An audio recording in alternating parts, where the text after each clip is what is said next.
안녕하세요. 저는 한국마이크로칩 테크놀로지 김기범 차장입니다.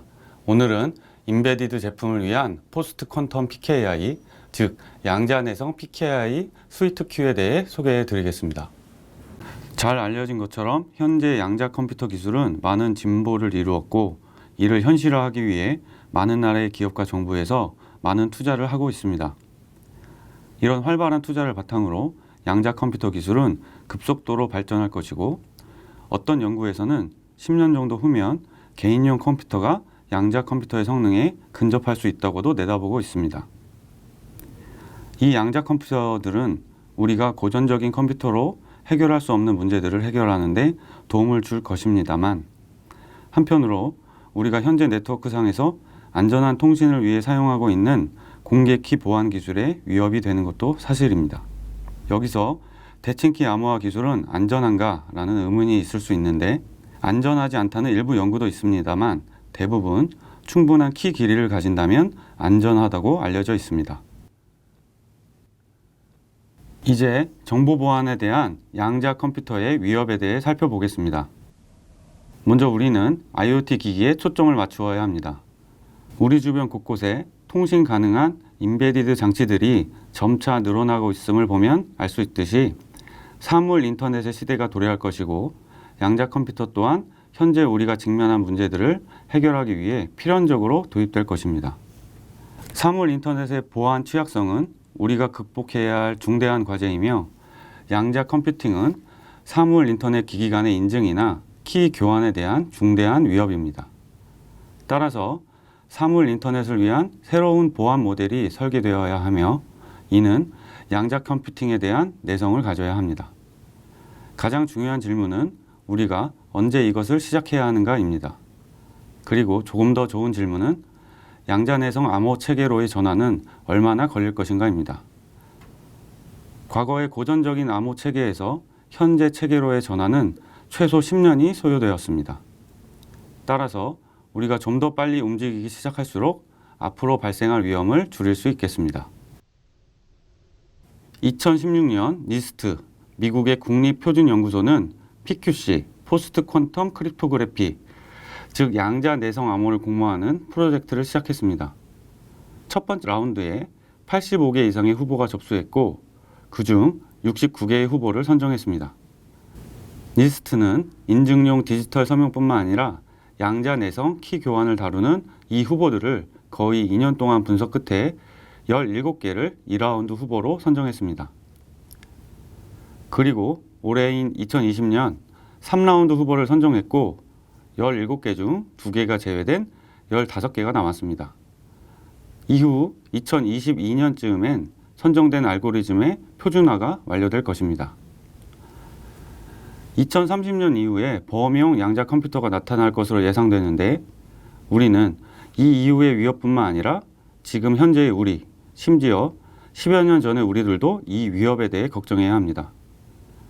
왜냐하면 양자 컴퓨터가 현실화되었을 때 그동안 우리가 암호화해 저장하고 보관했던 모든 기록을 아무 어려움 없이 해독할 수 있기 때문입니다. 여기서 좀 더 명확히 할 부분은 키 교환, 즉 공개 키 알고리즘은 디지털 서명보다 더 취약하다는 것입니다. 키 교환은 공개 키가 노출되고 이전의 디지털 서명이나 인증을 되돌릴 수 없기 때문입니다. 다시 말해 양자 컴퓨터는 노출된 공개 키로 비밀 키를 쉽게 계산할 수 있고, 이를 이용해 기존의 키 교환, 서명이나 인증을 무력화할 수 있으며 대칭 키를 노출해 암호화된 데이터에 접근할 수 있다는 것입니다. 따라서 현재의 키 교환 방식이나 디지털 서명, 인증 방식은 양자 컴퓨터 시대에 뒤처져 앞으로의 위협에 대응할 수 없으므로 최대한 빨리 양자 내성 PKI를 적용해야 할 필요가 있습니다. 암호학자 겸 양자 전문가인 미하일 모스카는 2031년이면 RSA 2048조차 현재의 컴퓨터로 50% 정도 무력화될 것으로 예상했는데, 이는 고전적인 암호 해석에 기반한 것이었고, 양자 기반의 암호 해석은 이것보다 훨씬 더 강력할 것입니다. 니스트는 코드 기반 암호법, 격자 기반 암호법, 아이소제니 기반 암호법, 이 세 종류의 양자 내성 키 교환 메커니즘을 주로 검토하고 있습니다. 코드 기반 암호화는 상당히 오래되고 많이 연구된 암호 알고리즘입니다. 다만 이 암호화 알고리즘은 키 크기가 보통 수백 킬로바이트, 최대 수 메가바이트로 IoT 기기에 적용하기엔 키 크기가 큽니다. 그러나 코드 기반 암호화는 양자 내성 암호 중 오랫동안 많이 연구되었고 안전하고 좋은 후보군입니다. 격자 기반 암호는 2010년 이후 등장했으며 양자 내성 암호 분야의 많은 연구가 이 방식을 기반으로 합니다. 격자 기반 암호는 최단 벡터를 찾는 어려움에 기초하고 있으며 NP-HARD라는 수학 문제의 안정성 기반을 두고 있기 때문에 안정성에 강점이 있습니다. 양자 내성 암호의 좋은 후보군이지만 여전히 키의 길이가 수 킬로바이트로 깁니다. 마지막 아이소제니 기반 암호화는 현재 IoT 분야에서 많이 적용되어 있는 ECC나 ECDA에서 사용하고 있는 타원 곡선 암호화에 기초하고 있습니다. 알고리즘의 이름은 사이크, 슈퍼 싱귤러 아이소제닉 키 인캡슐레이션으로 번역하면 초특이 타원 곡선 아이소제닉 키 보안 알고리즘입니다. 키 길이가 수백 바이트 길이로 짧아 IoT와 소형 임베디드 기기에 적용하기 적합해 보입니다. 니스트 레벨 1의 경우 키 길이가 200바이트 정도가 필요한데 이것은 ECC보다는 크지만 코드 기반 암호화에서 필요한 500kB보다는 확실히 짧습니다. 스위트큐는 IoT 환경을 위해 설계된 보안 제품으로 제한된 리소스를 가진 IoT 기기상에서 양자 내성 보안을 구현하기 적합합니다. 과거 소형 IoT 기기에 긴 키 길이로 인해 RSA를 적용하는 데 문제가 있었고 대신 키 길이가 짧은 ECC가 주로 채택되었습니다. 스위트큐도 마찬가지인데 코드 기반이나 격자 기반 양자 내성 암호화와 달리 키 길이가 짧은 아이소제니 기반의 사이클을 채택했습니다. 고성능의 서버나 클라우드 솔루션은 키 길이가 크게 문제가 되지 않겠습니다만 소형 IoT 기기의 경우 사용 가능한 자원에 맞는 솔루션이 필요합니다.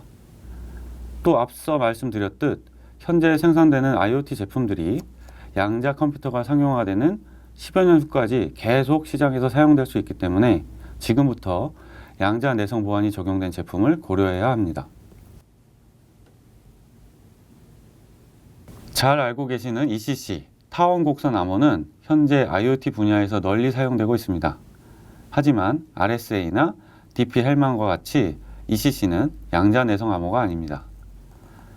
RSA는 큰 소수의 인수분해가 어려운 점, ECC는 타원 곡선의 이산 로그 문제에 기초한 것으로 모두 고전적인 컴퓨터에서 계산하는데 수백 년 또는 수천 년이 걸립니다. 그러나 양자 컴퓨터에서의 쇼 알고리즘은 이 이산대수 문제를 다항식 시간 만에 해결할 수 있어 몇 초 또는 수 밀리초 안에 계산해낼 수 있습니다. 사이크 알고리즘은 타원 곡선을 기반으로 한 암호화 알고리즘입니다. 사이크는 한 개의 타원 곡선을 사용하는 ECC와 달리 초특이 타원 곡선의 집합을 기반으로 동작하며 동형의 두 타원 곡선을 항등원이 같도록 매핑하는 유리함수인 아이소제니를 이용합니다. 아이소제니 기반의 사이크는 양자 내성 암호 알고리즘으로 현재까지 공격 가능한 양자 알고리즘이 없는 것으로 알려져 있습니다. SIDH, 슈퍼 싱귤러 아이소제니 DP-헬만은 사이크 기반의 키 교환 프로토콜입니다. ECC 기반의 ECDH와 많이 유사합니다만 이전 그림에서 보았듯이 여러 개의 타원 곡선을 이용합니다. 먼저 앨리스와 밥은 같은 출발 타원 곡선상의 E0에서 시작합니다. 앨리스와 밥은 각기 다른 초특이 타원 곡선상의 E0를 매핑해 갑니다. 특정 곡선에서 밥은 EB에 매핑이 되었고 앨리스는 EA에 매핑되었습니다. 이때 앨리스와 밥은 현재 타원 곡선에 매핑된 정보들을 교환하고 이것이 공개키가 됩니다. 이후 앨리스와 밥은 계속 다른 곡선으로의 매핑을 지속하다가 마지막 도착 타원 곡선에 매핑하며 이때 앨리스는 EAB, 밥은 EBA로 매핑됩니다. 물론 EAB와 EBA는 같지 않습니다. 이 초특이 타원 곡선들은 J-인베리언트라는 항등원을 가지기 때문에 앨리스와 밥은 각기 다른 EAB와 EBA를 이용해 같은 비밀키를 계산해낼 수 있습니다. 니스트의 PQC 표준화 프로세스에서는 AES와 비교하여 레벨을 1, 2, 3, 5로 나누고 있습니다. 니스트 레벨 1은 AES 128과 같은 안전도를 갖는다고 이해하면 되겠습니다. 레벨 1에서의 요구되는 소수의 크기는 434비트이고 공개키는 330바이트이며 압축하면 196바이트입니다. 여기서 주목하실 것은 기존의 암호 체계에서는 보통 비트 단위로 작업을 하는데 여기서는 바이트 단위를 사용하고 있습니다. 양자 내성 암호에서는 기존 암호보다 키 사이즈가 훨씬 커야 하기 때문이며 코드 기반이나 격자 기반 알고리즘은 킬로바이트 단위입니다. 스위트큐는 아이소제니 기반 암호 또는 사이크 그리고 고전 암호법에 기반한 제품입니다. 기본적으로 하이브리드 모드로 ECC, 디지털 서명과 같은 기존 알고리즘도 지원하여 양자 컴퓨터뿐만 아니라 현재 컴퓨터의 공격에 대해서도 보호될 수 있도록 합니다. 이것은 니스트의 권고사항으로 하이브리드 모드를 적용해야 현재의 공격뿐만 아니라 향후 양자 컴퓨터의 공격에 대해 안전하기 때문입니다. 스위트큐 솔루션은 소프트웨어와 하드웨어 두 가지로 나뉘어져 있습니다. 소프트웨어의 경우 코텍스 M4급의 MCU에서 사용할 수 있고 A8이나 A15와 같은 스마트폰 레벨의 프로세서에서도 사용할 수 있습니다. 하드웨어 모드에서는 암호 엔진을 별도로 동작시키므로 전류 소모 측면에서 유리한 부분이 있습니다. 스위트큐의 구조를 좀 더 자세히 보면 공개키 관련 정보를 입력받고 계산된 비밀키 정보를 저장하는 메모리와 난수 생성기 ALU로 구성되어 있습니다. 이 구조는 소프트웨어로 구현될 수도 있고 FPGA에 프로그래밍 될 수도 있습니다. 여기서 가장 비용 또는 자원이 많이 드는 주 연산은 산술 곱셈인데 소수의 크기가 크기 때문에 연산의 집약도에 따라 전체 프로토콜의 성능에 많은 영향을 주게 됩니다. 마이크로칩의 저전력 FPGA 제품인 폴라파이어에 스위트큐를 탑재한 결과입니다. 아래 표에서는 LUT, 플립플롭, 논리 요소들 및 다른 가용 자원들을 얼마나 소모하고 있는지 볼 수 있습니다. 키의 캡슐화는 보통 서버에서 처리하기 때문에 D캡슐화에 대한 수치만 표기하고 있는데 논리 소자의 7% 정도만 사용하고 메모리나 DSP도 거의 점유하지 않아 FPGA가 사용되는 광범위한 분야에 양자 내성 키 교환 솔루션이 사용될 수 있습니다. 다음은 키 연산에 대한 소요 시간입니다. 키의 생성에는 85ms가 소요되고 키 캡슐화와 D캡슐화에는 각각 136ms와 147ms가 소요됩니다. FPGA는 병렬 처리가 강점이므로 만약 좀 더 높은 사양의 제품을 사용한다면 이 시간은 5ms까지도 줄일 수 있습니다. 여기서는 소프트웨어와 하드웨어의 계산 속도를 비교해 보았습니다. 소프트웨어의 경우 코텍스 M4를 기반으로 구현했을 때 약 1000ms 정도 소요됩니다. 하드웨어, 즉 이전 슬라이드의 폴라파이어 FPGA에서 실행한 경우 약 250ms 정도 소요됩니다. 소요시간 측면에서 볼 수 있듯이 계산을 외부에서 수행하는 하드웨어 솔루션이 배터리로 동작하는 기기의 경우 에너지 소비량을 많이 감소시킬 수 있으므로 IoT와 소형 인베디드 장치에 적합한 방법이라고 볼 수 있겠습니다. 이 그래프는 여러 양자 내성 알고리즘의 연산 속도와 키의 크기를 비교한 그래프입니다.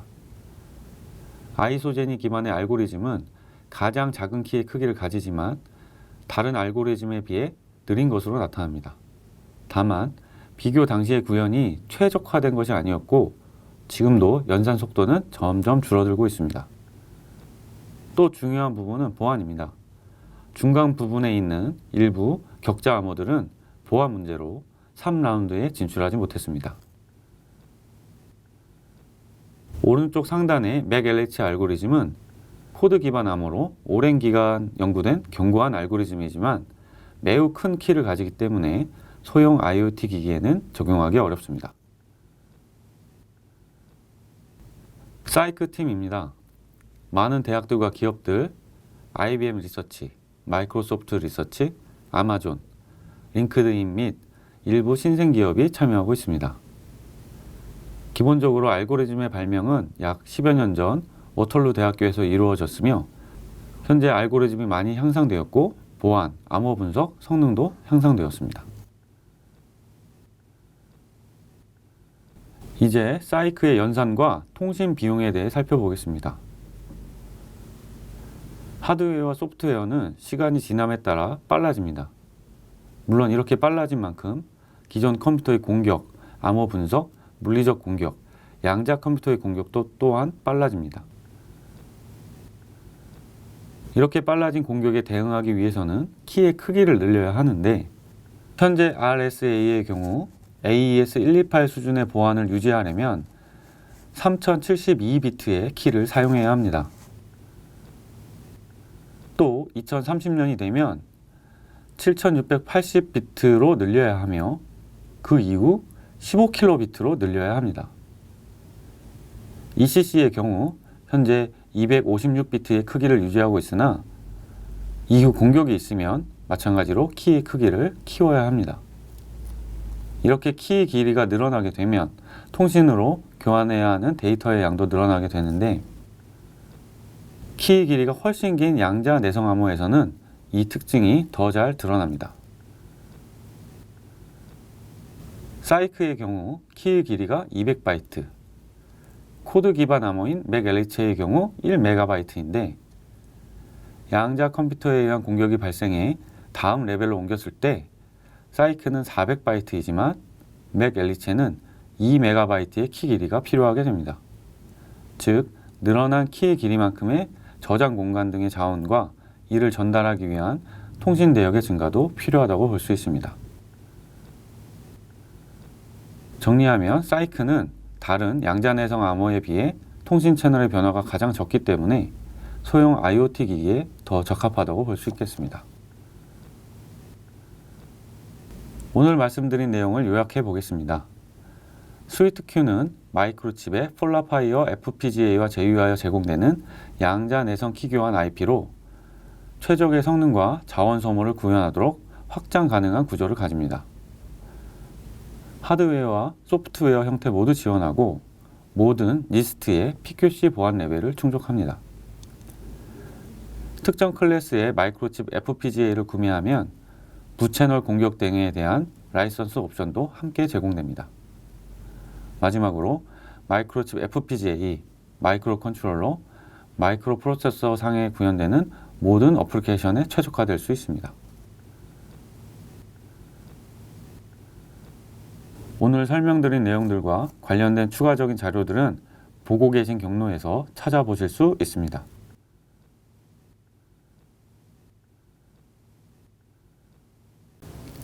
마이크로칩에서는 보안 관련 세미나 시리즈를 제공하고 있습니다. microchip.com/shieldup으로 접속하시면 향후 웨비나에 대한 최신 정보를 얻을 수 있습니다. 질문이 있으시면 마이크로칩 보안 전문가들이 즉시 답변을 드리겠습니다. 마이크로칩 서울 사무소로 언제든지 문의하십시오. 오늘 준비한 내용은 여기까지이며 지금까지 경청해 주셔서 감사합니다.